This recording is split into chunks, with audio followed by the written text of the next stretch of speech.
Dog warden Julie Shellhammer is with us today.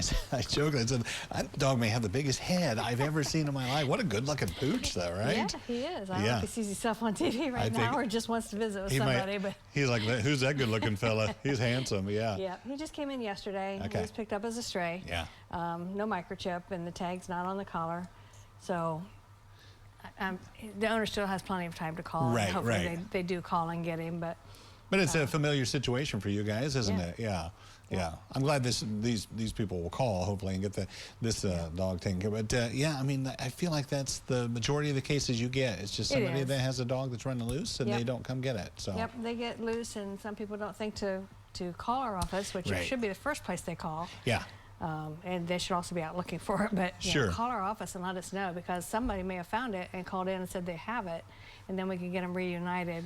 And everybody has to come to our facility. Yeah. And the same thing's true about dog license. If it was wearing the dog license, anybody can look that up and get the dog back to the owner immediately. So you know, and I'm guilty of this too. This actually happened to me last week, where my new dog had a collar on, and I was like, I've not put the tag on. You know, you don't even think about it. It's just sitting in a drawer, and I'm like, why didn't I not? Still taped to the receipt. Still taped to the receipt. You got to immediately. That's the thing. As soon as you get it, immediately put it on. You were talking about this. You got a little grant money from these folks. Yeah, we've gotten that for several years, and a lot of people want to know how they can help. If they purchase a pet license plate, it goes back to our local shelters, rescues, I never knew our that. Facility. Yeah, we got a $2,500 grant, and you know, everything's spay and neutered before it leaves our facility. So with that little bit of seed money, then we can get the animals spay and neutered, and then we do forward the expense of the spay and neuter right onto the adopter. Yeah. And then you know, that gets us started.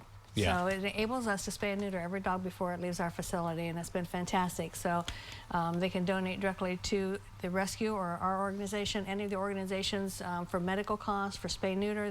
They can help quite a bit with that, just a little, you know, purchasing a license plate. So yeah, so you get a little bit every year then from them, huh? Yeah, that's for several years now, and it's been great. Yeah, you know, and I wonder too. There's probably no way to tell, but a lot of the animals that come in, the dogs that come in, have not been spayed or neutered. And partly maybe why they're majority. Maybe that's why some of them are running around too, because you've talked about this before. If they're not fixed, a lot of times they can wander. The males are out looking for females, and the females are in heat, and there's just a whole slew of medical reasons to get that animal spay and neutered. Aggression, that cuts back on any type of aggression, the testicular cancer, mammary tumors.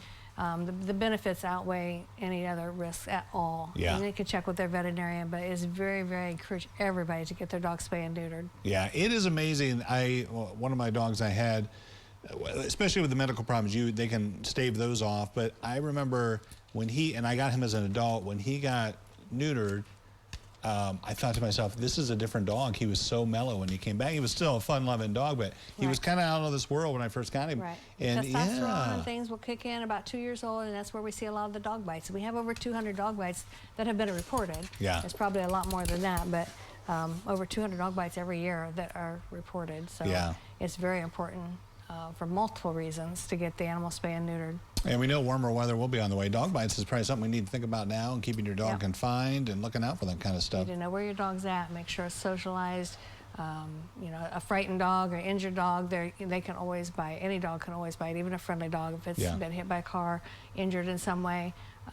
You know, you're probably going to get bit if you try to handle that dog at that point. So.